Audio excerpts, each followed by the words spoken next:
everyone. My name is Dr. Christina Beck, and I am the instructor for Comms 4800 for this summer session.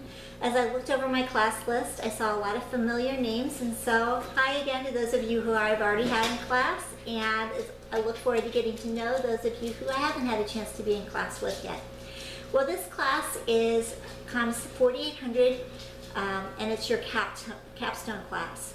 And the way the faculty envisioned the capstone class was that it was a class designed to focus on a particular topic, but to really enable us to synthesize all of the different coursework that you've had. Now, obviously, you have taken different coursework from each other, 100%, but thinking about the required coursework that we know that you've had, plus our electives, we try to weave as much of that in as possible. And so this is going to be a class that is going to be drawing from that, as well as learning and applying it to something new. And that new topic is going to be a topic focusing on mediated communities. You might be thinking, well, what's a mediated community?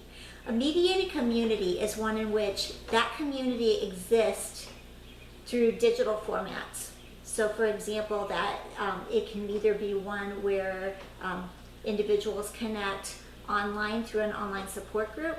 I am a fan. You see me with my Notre Dame sweatshirt on, and I purposely wore it because I'm a big Notre Dame fan, and I love to follow the Notre Dame women's basketball team, and I watch them on television. I follow them on Facebook.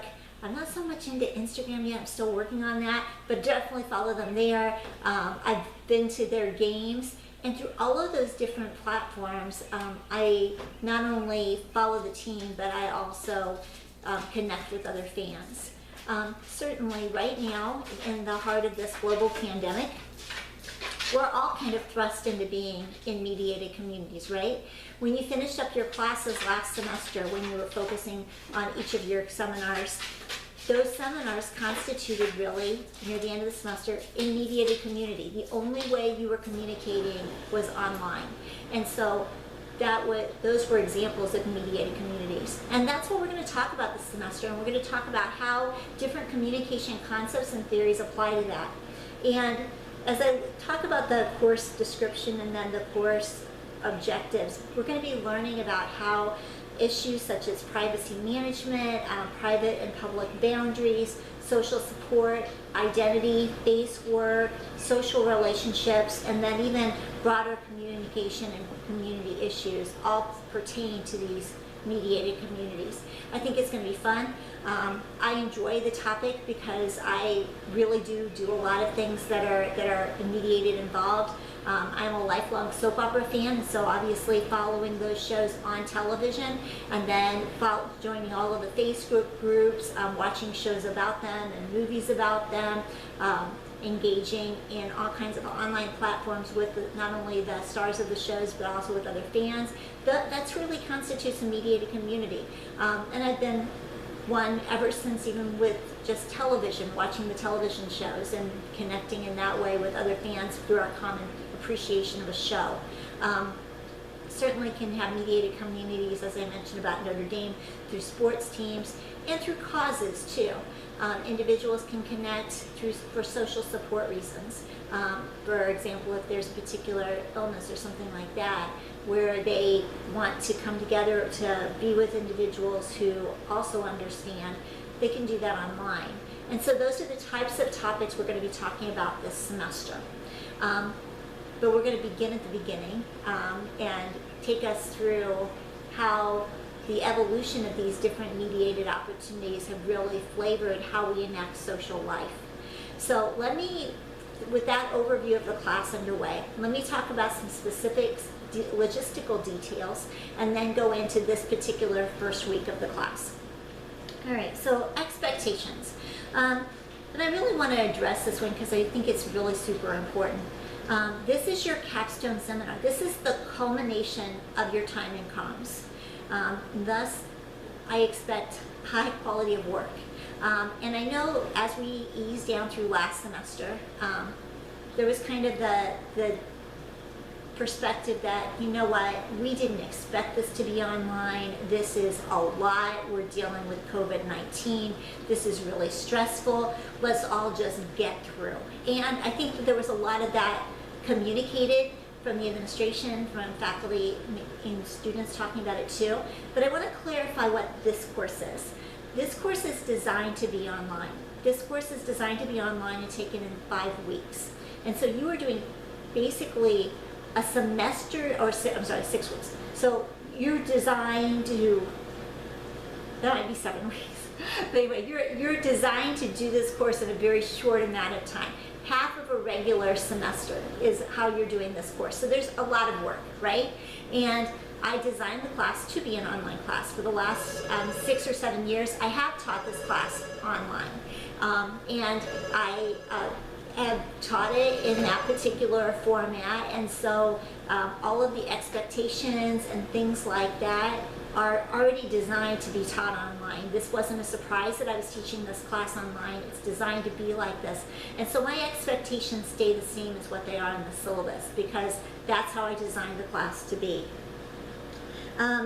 So I think that's important to know. And if I were you, I would look over the syllabus, look at the different deadlines and expectations, and make sure this is a course that works for you and that you know that what you're getting into. All right, let me talk a little bit about the syllabus, and I sent this to you via email, and I've also uploaded on the Blackboard page. I want to highlight a few things in the syllabus. First of all, every single week is billed as a unit. And so we've got these weekly units where you have a certain amount of work. We have, and I'm going to talk about that more in just a minute, but let me talk first about the course assignments. One of the mid-level assignments is something called a Day Without Media assignment. And this is a paper in which you write about your experience going 24 hours without any media. You might be thinking, what? How am I going to do that? So that means no cell phones, no television, no radio, no iPad, no iPod, no nothing like that, no mediated formats at all. You might be thinking, well, that's just impossible. Well, carve 24 hours. Sleep counts, okay? And when I've had students do this in the past, they've done it in a variety of ways. They've gone out in nature. They've done all kinds of different things. But you know what? Over these last 6 or 7 years of teaching this class online and having students do this particular assignment, I will say that even though students say it was a really tough assignment because they had to be without their cell phones, they had to plan ahead and know that they were not going to have access to that, they couldn't watch television, they couldn't watch a movie, all of that, that it was really meaningful and impactful. And so what you need to do is you need to be thinking ahead and planning when exactly you're going to be able to have the opportunity to do this. Most of the students do it over a weekend. Like I said, sleep counts. You can start your 24 hours at 10 o'clock on a Friday night, and then get your cell phone back at 10 o'clock on a Saturday night. So you can work it that way. You can be flexible about exactly when the 24 hours are, but go 24 hours without media. And that assignment is described more in the syllabus, and I'll be talking about it more next week. But I wanted to give you a heads up that that's something that you need to look forward to and plan for, because especially given our current circumstances, it's not as easy as just saying, oh, I'm just going to whip out this paper, because there's an experience that has to happen before you can write the paper. We have 8 discussion board posts. And that the discussion board activity is very important to the class. We don't have tests in this class, we have discussion board assignments. And so participating on the discussion board requires you to have read the readings and done the assigned activities, applied the readings to the activities, and participated on the Blackboard. Now, I say that the early bird gets the worm on these, because if you were one of the first 3 people to contribute to the Blackboard, you have lesser expectations for how many people you have to comment on. So if you're the very first person to post on a particular Blackboard, congratulations, all you have to do is post your initial post. If you're the second person to upload, you only have to comment on the person ahead of you, so the first person. And if you are the third person to post, you only have to comment on the 2 people ahead of you. And so, and then if you're after that, you have to comment on 3 people's posts, all right? So there is an incentive for you to respond earlier to the discussion board post. But like I said, that does require you to have read all of the readings, because those must be referenced in the discussion board post, and you must have done the required activities for that particular week. And then finally, there's a research paper. And like I said, this is the culmination of your time in comms. I know that I've taught a number of you in my comms 3420 class, the research methods class, but all of you are required to have taken a research methods class. And there's not a prereq, so some of you might be taking it concurrently, but there is an expectation for research methods, and that is also a part of this class. You're going to be doing a study, and I'm going to let you read the syllabus and think about the paper, and I'll talk about it a little bit more next week. But that is about a third of your grade in this class is going to be that research paper. And again, I go back to those high expectations. You have to have done the readings, you've got to do the study, and you've got to do this well in order to do well in the class. I'm happy to help you in any way I can, but I can't reduce the expectations, because our papers that we use in this class are also part of our assessment process. We're looking to see how well seniors have mastered the concepts that are relevant for our school. And so it's important that you do demonstrate a strong mastery of being able to write and create arguments and to synthesize work. So those are the main assignments. Let me get back to now the weeks of the course. Like I said, these are all in units. So they're like week 1, week 2, week 3, etc. The week starts on Monday. Most of the time, I will send you a greeting message on Monday. I will not be posting PowerPoint slides, and that's intentional. I want you to wrestle with the readings. I want you to go through and try to think about the readings and apply them to a text that will be one of the activities. I don't want to tell you what to think or what to do, or it's up to you to do those readings and to process them and to ask questions if you don't understand something. With that said, every week I will send an email with a welcome to the week. On some weeks I will provide you with a lecture that will talk a little bit about the topic, but I'm not going to handhold. I'm not going to walk you through the readings, tell you what you should have gotten by giving you PowerPoint slides. As seniors, you're expected to go wrestle with those readings, and I think that they'll be fun for you, and I hope that you're able to appreciate that opportunity to do that without the PowerPoint slides. But you will get a welcome message from me every week on Monday, and then by Sunday night at midnight, that's when your assignments are due. So you have the entire week to work on it. But like with Blackboard, you have that discussion board post. You have that entire week to work on it. With the Day Without Media project, that's also due on a Sunday. The only time that something is not due on a Sunday is with regard to that final paper and the final discussion board post. Those are due on the last Friday of our session, because that's when the term is closing and I need to get those materials in. But that's how it's structured. Under each week, you'll have a certain set of readings. So readings for week 1, assignments for week 1, and I encourage you strongly to use it as a checklist. Okay, these are my readings. All of the readings are either available on the Blackboard site, or if they're a book chapter or something like that, or as a journal article through the OU library. And so if it's a journal article, you'll look through the OU library and do a search and get it online there. If it is a book chapter, you will get it online through the Blackboard site, and I'm going to walk you through Blackboard in a few minutes. Okay, so you'll see what the discussion board assignments are on their prompt, and you'll see the discussion board prompt. And that is something where, again, you need to have read all the readings and done the activities, and then you can upload your post on Blackboard. Most weeks there will be a discussion board assignment. All of the weeks there will be a discussion board assignment due, and then on a few weeks there's something else additional required. But all of this is spelled out entirely on the syllabus. All right, I'm going to talk a little bit about the Blackboard. All right, so the Blackboard is activated as of right now. After I finish this video, I'm going to post it onto the Blackboard. Information, under information you can see the major deadlines and the syllabus for the summer of 2020. Under content, that's where you will see all of the readings except for the journal articles. The journal articles, again, are available on the OU library. And then the discussion, well, obviously those are the discussion board prompts. When I do a video, I will post those under information. So this video is going to be listed under information.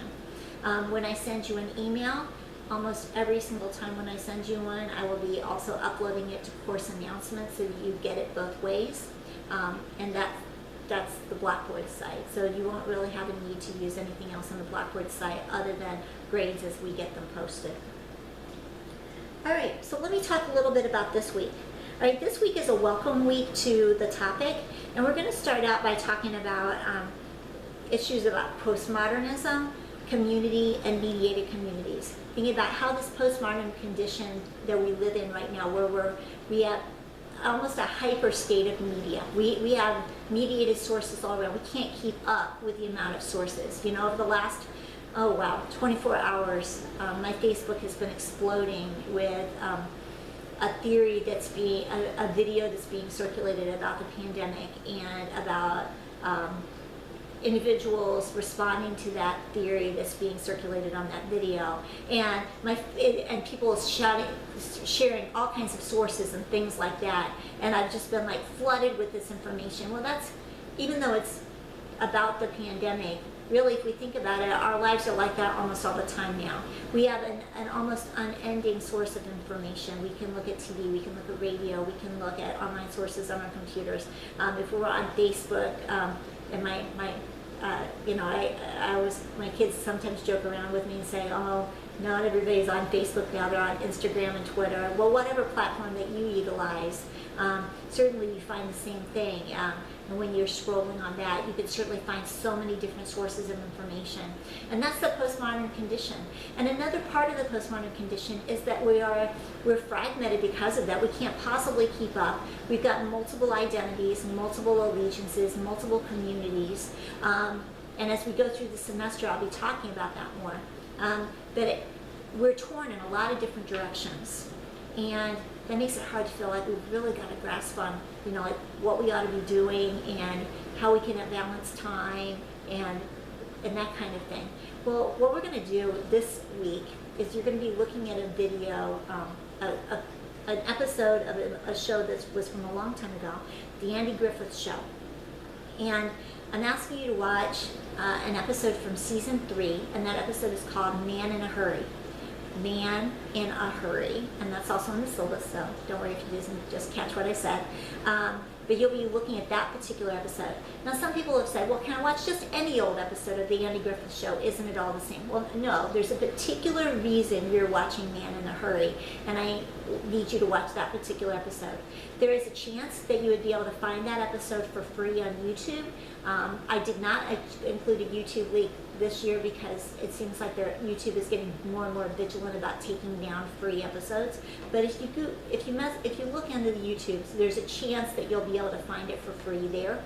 I know that it's also offered for purchase on YouTube, and it's also available on Netflix and Amazon. So if you've got streaming services that you could tap into, you wouldn't have to pay something extra for that episode. But you're going to be watching that episode and then applying the readings to what you've learned from those readings to watching that episode of the Andy Griffith Show. And that's what you're going to be doing for this week. And then you're also going to start working on your Day Without Media project and coming up with a time when you are going to be doing it. And so I think that's due the end of, let's see, before I say something else wrong here. The Day Without Media project is due, yes, on Sunday, May 24th. So you have a couple of weeks to do that particular assignment. All right, so that's a little bit about what the class is about, what the expectations are, where you find information, what you're supposed to do for this week. And now let me go ahead and share a couple of tips. All right, so in closing, let me go ahead and share my best tips that I possibly have for you on how to do an online class and do it well. Like I said, I've been doing this for the last 6 or 7 years. I find that these tips really help people be successful in an online class. number one, check your email. I will send email reminders every week in addition to the welcome email. Check your email. That is my way of communicating with you. We're not going to see each other in class, so that's my way of communicating with you. Check your email regularly. That way